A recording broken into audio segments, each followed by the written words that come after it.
Shalom, selamat pagi Bapak Ibu Saudara yang dikasihi Tuhan. Bagaimana keadaan Bapak Ibu Saudara pagi hari ini? Saya berharap Bapak Ibu Saudara semua diberkati Tuhan dan dalam keadaan sehat walafiat. Pagi hari ini kita akan kembali melanjutkan pembacaan Alkitab kita yang terambil dari Kisah Para Rasul pasal 27 ayat 27 sampai 44. Nah, bagian firman Tuhan ini merupakan kelanjutan dari perikop sebelumnya atau dari hari sebelumnya yang sudah kita baca. Dan kali ini kita akan membaca di bagian keduanya. Kisah Para Rasul pasal 27 ayat 27 sampai 44. Saya akan membacakan bagi Bapak Ibu Saudara sekalian. Malam yang ke-14 sudah tiba dan kami masih tetap terombang-ambing di Laut Adria. Tetapi kira-kira tengah malam anak-anak kapal merasa bahwa mereka telah dekat daratan. Lalu mereka mengelurkan batu duga dan ternyata air di situ 20 depa dalamnya. Setelah maju sedikit mereka menduga lagi dan ternyata 15 depa. Dan karena takut bahwa kami akan terkandas di salah satu batu karang, maka mereka membuang 4 sauh di buritan dan kami sangat berharap mudah-mudahan hari lekas siang. Akan tetapi anak-anak kapal berusaha melarikan diri dari kapal. Mereka menurunkan skoci dan berbuat seolah-olah mereka hendak melabuhkan beberapa sauh di haluan. Karena itu Paulus berkata kepada perwira dan prajurit-prajuritnya, jika mereka tidak tinggal di kapal, kamu tidak mungkin selamat. Lalu prajurit-prajurit itu memotong tali skoci dan membiarkannya hanyut. Ketika hari menjelang siang, Paulus mengajak semua orang untuk makan. Katanya, sudah 14 hari lamanya kami menanti-nanti saja, menahan lapar dan tidak makan apa-apa. Karena itu aku menasihati kamu, supaya kamu makan dahulu. Hal itu perlu untuk keselamatanmu. Tidak seorang pun di antara kamu akan kehilangan sehelai pun rambut dari kepalanya. Sesudah berkata demikian, ia mengambil roti, mengucap syukur kepada Allah di hadapan semua mereka, memecah-mecahkannya lalu mulai makan. Maka kuatlah hati semua orang itu dan mereka pun makan juga. Jumlah kami semua yang di kapal itu 276 jiwa. Setelah makan kenyang, mereka membuang muatan gandum ke laut untuk meringankan kapal itu. Dan ketika hari mulai siang, mereka melihat suatu teluk yang rata pantainya. Walaupun mereka tidak mengenal daratan itu, mereka memutuskan untuk sedapat mungkin mendamparkan kapal itu ke situ. Mereka melepaskan tali-tali sauh lalu meninggalkan sauh-sauh itu di dasar laut. Sementara itu mereka mengulurkan tali-tali kemudi, memasang layar topang supaya angin meniup kapal itu menuju pantai. Tapi mereka melanggar busung pasir dan terkandaslah kapal itu. Haluannya terpancang dan tidak dapat bergerak dan buritannya hancur dipukul oleh gelombang yang hebat.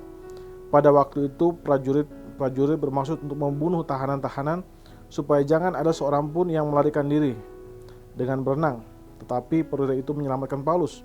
Karena itu ia menggagalkan maksud mereka dan memerintahkan supaya orang-orang yang pandai berenang lebih dahulu terjun ke laut dan naik ke darat, dan supaya orang lain menyusul dengan mempergunakan papan dan pecahan-pecahan kapal. Demikianlah mereka semua selamat naik ke darat. Saudara yang dikasihi Tuhan, di dalam perikop yang baru saja kita baca ini dijelaskan tentang kelanjutan dari kisah Rasul Paulus dan para tahanan yang mengalami badai di tengah laut. Dijelaskan di sana mereka mengalami kapal mereka mulai terkandas. Saudara yang dikasihi Tuhan, ketika kita membaca bagian ini, kita akan melihat sosok Paulus yang sangat tenang ketika dia menghadapi masalah itu, ketika dia menghadapi badai yang sangat mungkin mengancam keselamatannya dan nyawanya. Di situ dia sangat tenang menghadapi situasi itu, dan kalau kita lihat dari perikop ini, kita bisa menemukan bahwa ketenangan Paulus itu diperoleh karena dia sudah diberitahukan sebelumnya bahwa dia akan selamat, bahwa dia tidak akan binasa, dan karena itu dia memiliki ketenangan yang luar biasa ketika menghadapi badai itu. Nah, ketenangan itu membuat dia memahami situasi dengan sangat bijak. Misalnya saja kalau kita lihat di situ pada saat para anak buah kapal itu mereka menjadi panik dan mereka ingin melarikan diri dengan pura-pura menurunkan jangkar, tapi ternyata mereka menurunkan skoci Skoci itu semacam kapal kecil untuk mereka bisa, perahu kecil yang bisa mereka gunakan untuk melarikan diri ke daratan. Dan ketika semua sedang panik dan kemudian ada anak buah kapal itu ingin melarikan diri, Paulus segera mengetahui itu dan memberitahukan hal itu kepada perwira. Dan karena itu perwira itu mungkin memerintahkan prajurit-prajuritnya memotong tali sehingga skoci-skoci itu pergi. Nah, mungkin dari antara saudara bertanya, kenapa tidak membiarkan saja mereka pergi? Nah, kalau misalnya mereka dibiarkan pergi, maka tidak ada tenaga yang cukup untuk bisa mengendalikan kapal itu. Dan bisa jadi semua dari antara anak buah kapal atau penghuni tahanan dan perwira dan juga prajurit-prajuritnya bisa saja meninggal. Karena itu Rasul Paulus memahami situasi itu dan dia kemudian memberikan masukan kepada perwira. Nah, saudara yang dikasihi Tuhan, kalau kita melihat dalam perikop ini, berarti kita bisa melihat bahwa Rasul Paulus sangat tenang menghadapi situasi itu. Dia juga mengenal motivasi-motivasi dari orang-orang yang ada di situ. Dia juga tahu ketakutan-ketakutan mereka. Tapi dia tetap tenang karena dia percaya bahwa apa yang Tuhan sudah katakan sebelumnya tidak akan menyimpang daripada apa yang sudah Tuhan janjikan, bahwa dia akan selamatkan. Dan ketenangan Paulus itu juga membuat perwira Romawi itu menjadi kagum dengan dia. Akibatnya ketika sampai terkandas, kapal itu mulai terkandas, lalu kemudian orang-orang di situ ingin prajurit-prajurit itu ingin membunuh semua tahanan sehingga tidak ada satupun tahanan yang melarikan diri. Perwira itu segera menahan mereka atau menggagalkan rencana mereka karena dia ingin menyelamatkan Rasul Paulus. Saudara yang dikasihi Tuhan, jika kita melihat karakter dari Rasul Paulus mengalami ketenangan yang luar biasa. Dia memiliki ketenangan yang luar biasa karena Tuhan sudah berjanji kepada dia dan dia percaya kepada janji Tuhan itu. Nah, saudara pun mungkin saat ini sedang menghadapi situasi yang kurang lebih sama dengan Rasul Paulus. Kita terjebak oleh situasi-situasi yang sepertinya tidak punya harapan, sepertinya tidak punya jalan keluar.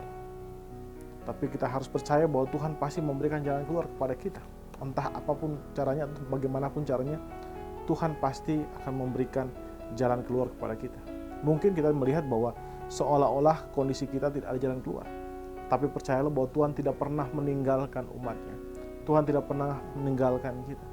Dan karena itu kita harus selalu percaya kepada Tuhan. Saudara, harapan yang disampaikan oleh Tuhan melalui malaikat telah secara tidak langsung menyelamatkan Rasul Paulus dan juga seisi kapal itu. Dan kita juga percaya bahwa firman Tuhan adalah pesan Tuhan bagi kita. Dan karena itu kita harus belajar untuk membangun harapan kita berdasarkan firman Tuhan. Tanpa hidup yang punya harapan, tanpa harapan, maka kehidupan kita akan menjadi kehidupan yang penuh dengan ketakutan dan rasa frustasi. Dan karena itu sangat penting bagi kita untuk kita bisa hidup dalam pengharapan. Karena pengharapan membuat kita jauh lebih tenang. Dan pengharapan yang sejati hanyalah ada di dalam Yesus Kristus, Tuhan kita. Saudara, mari kita ambil waktu sejenak untuk merenungkan firman Tuhan yang baru saja kita dengarkan ini. Saudara, apakah saudara saat ini sedang berada dalam situasi atau masalah hidup yang sepertinya tanpa harapan? Marilah kita mengambil waktu sejenak untuk mendoakan hal tersebut. Berdoalah meminta anugerah Tuhan melalui Roh Kudus untuk memberikan saudara kemampuan untuk dapat memiliki ketenangan sehingga dapat menyelesaikan semua masalah yang saudara hadapi.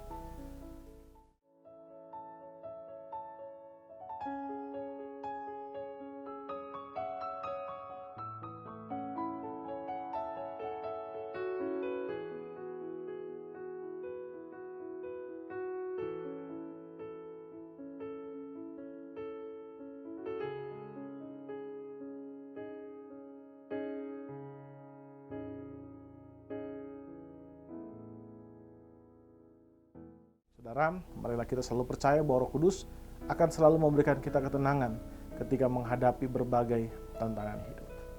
Mari saudara, kita satu dalam doa. Ya Tuhan Allah Bapa kami bersyukur buat kasih dan setiamu kepada kami. Terima kasih jika pagi hari ini Engkau sudah mengizinkan kami untuk bisa berkumpul, merenungkan firman Tuhan dalam waktu-waktu, dalam kesibukan-kesibukan kami. Terima kasih Tuhan.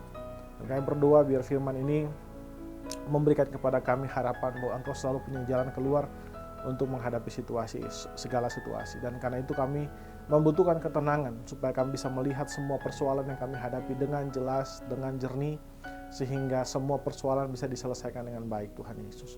Kami berdoa buat semua apa yang kami kerjakan hari ini, dari pagi, siang, sampai malam nanti Tuhan, biarlah Engkau memberkatinya, Engkau menyertainya, dan biarlah semuanya kami persembahkan hanya untuk kemuliaan dan kehormatan daripada nama-Mu saja Tuhan. Terima kasih Bapa, di dalam nama Kristus Yesus Tuhan kami berdoa kepada Allah Bapa yang bertata dalam kerajaan surga. Haleluya.